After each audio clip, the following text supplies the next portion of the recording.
নতুন একটি রেসিপি নিয়ে সুস্মিতাস কিচেনে সবাইকে স্বাগত। আজকে শেয়ার করব চিংড়ি মাছ দিয়ে কুমড়ো শাকের দারুণ স্বাদের একটি রেসিপি। আর এই কুমড়ো শাকের রেসিপিটি গরম ভাতের সাথে খেতে কিন্তু অসাধারণ লাগে। তাহলে দেখে নেওয়া যাক আজকের এই চিংড়ি মাছ দিয়ে কুমড়ো শাকের রেসিপি। আশা করি আজকের রেসিপিটি আপনাদের ভালো লাগবে।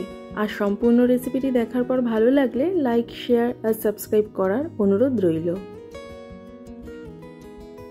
রান্নার জন্য একদম কচি কচি দেখে বেশ কিছুটা পরিমাণে কুমড়ো পাতা নিয়ে নিয়েছি।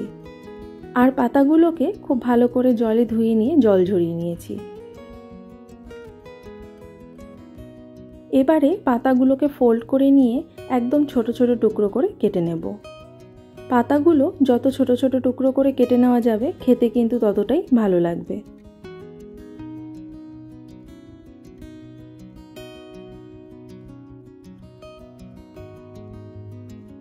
সব পাতাগুলোকে ছোট ছোট টুকরো করে কেটে নিয়েছি। এবার এর মধ্যে দিয়ে দেব 1 চা চামচ নুন। পাতাগুলোকে নুনের সাথে ভালো করে মিশিয়ে নেব আর তারপর 5 থেকে 10 মিনিটের জন্য রেখে দেব। এতে কুমড়ো শাকের যে এক্সট্রা জল সব বেরিয়ে আসবে আর কুমড়ো শাকগুলো অনেকটাই সফট হয়ে যাবে। প্রায় 5 থেকে 10 মিনিট হয়ে গেছে। এবারে শাকগুলোকে একদম হালকা হাতে চেপে চেপে জলগুলোকে বের করে নেব।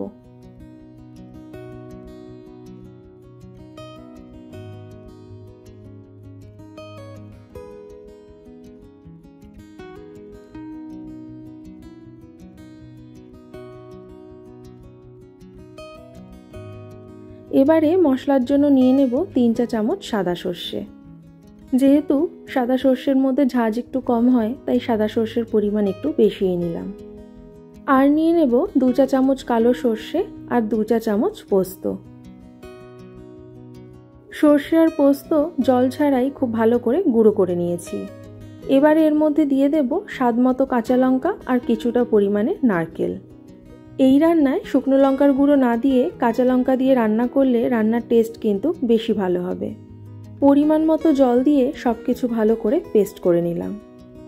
চিংড়ি মাছগুলোকে ভালো করে ধুয়ে নিয়ে জল ঝরিয়ে নিয়েছি। চিংড়ি মাছের পরিমাণ আপনারা চাইলে বেশিও দিতে পারেন বা কমও করে দিতে পারেন। দিয়ে দিলাম পরিমাণ মতো নুন আর হলুদ আর বানিয়ে রাখা মশলার পেস্ট। আর দিয়ে দেব 3 চামচ ফ্যাটানো টক দই।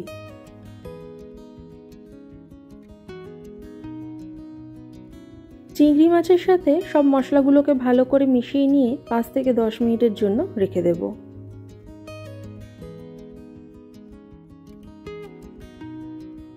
কড়াই খুব ভালো করে গরম করে নিয়েছি। দিয়ে দিলাম পরিমাণ মতো সর্ষের তেল। তেল হালকা গরম করে নিয়ে দিয়ে দেব 1 চা চামচ কালো জিরে আর 2টো কাঁচা লঙ্কা চিড়ে দিয়ে দিলাম। ফোড়ন হালকা ভেজে নিয়েছি। এবারে দিয়ে দেব মশলা মাখানো চিংড়ি মাছ।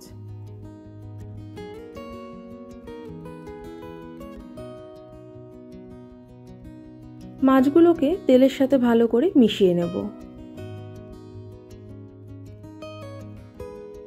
যেহেতু টক দই দিয়েছি তাই টেস্টটাকে ব্যালেন্স করার জন্য দিয়ে দিলাম সামান্য পরিমাণে চিনি।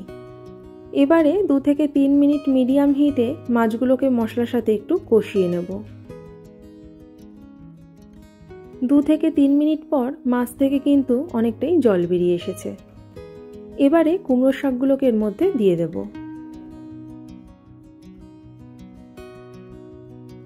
আর দিয়ে দিলাম হাফ কাপ মতো জল। এবারে শাকগুলোকে মশলার সাথে ভালো করে মিশিয়ে নেব। মাছ আর শাকের মধ্যে আগে থেকেই নুন দেওয়া আছে তাই এখন আর নুন দেব না। পরে যদি নুনের প্রয়োজন হয় পরিমাণ মতো মিশিয়ে নেব। আমার বানানো ভেজ নন ভেজ বিভিন্ন রকমের রেসিপি আছে, আপনারা চাইলে অবশ্যই চেক করে নিতে পারেন। আর আজকের রেসিপিটি সম্পূর্ণ দেখার পর ভালো লাগলে অবশ্যই চ্যানেলটিকে সাবস্ক্রাইব করে দেওয়ার অনুরোধ রইল, যাতে নেক্সট ভিডিওর নোটিফিকেশান খুব তাড়াতাড়ি আপনাদের কাছে পৌঁছে যায়। এবারে লো টু মিডিয়াম হিটে 2 মিনিটের জন্য ঢাকা দিয়ে সেদ্ধ করে নেব। 2 মিনিট পর আবার শাক আর চিংড়ি মাছগুলোকে একটু নাড়াচাড়া করে নেব। যে কোনো শাক রান্নার সময় শাক খুব বেশিক্ষণ ঢেকে রাখলে শাকের কালার কিন্তু একটু অন্যরকম হয়ে যায়। তাই কিছুক্ষণের জন্যই শাক ঢেকে রেখেছিলাম আর শাকের কালারও কিন্তু একদম সবুজ সবুজ আছে। শাকের মধ্যে যে এক্সট্রা জল আছে অল্প টানিয়ে নেব। আর আপনারা যদি একটু মাখা মাখা খেতে চান তাহলে এই সময় নামিয়ে নিতে হবে। জল অনেকটাই শুকিয়ে এসেছে। এবার এর মধ্যে দিয়ে দেব সামান্য পরিমাণে আটার গুঁড়ো। এতে তরকারিটা আর একটু মাখা মাখা হয়ে আসবে। লো হিটে দিয়ে আটার গুঁড়ো শাকের সাথে ভালো করে মিশিয়ে নেব। আর এই সময় অবশ্যই নুনের পরিমাণ দেখে নিতে হবে। দেখতে যাতে একটু সুন্দর লাগে তাই একটা পাকা কাঁচা লঙ্কা কুচি কুচি করে দিয়ে দেব।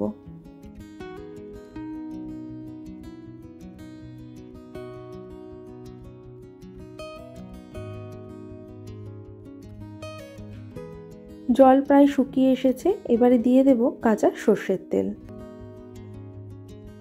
সর্ষের তেল দিয়ে আর কিন্তু নাড়াচাড়া করব না। এবারে গ্যাস অফ করে 2 মিনিটের জন্য রেস্টে রেখে দেব। তাহলে রেডি আমাদের আজকে চিংড়ি মাছ দিয়ে কুমড়ো শাকের রেসিপি। রেসিপিটি ভালো লেগে থাকলে এইভাবে কিন্তু একবার হলেও ট্রাই করে দেখবেন। আর রেসিপিটি কেমন লাগলো অবশ্যই কিন্তু কমেন্টে জানাবেন। তাহলে আবার চলে আসবো অন্য কোনো দিন অন্য কোনো রেসিপি নিয়ে।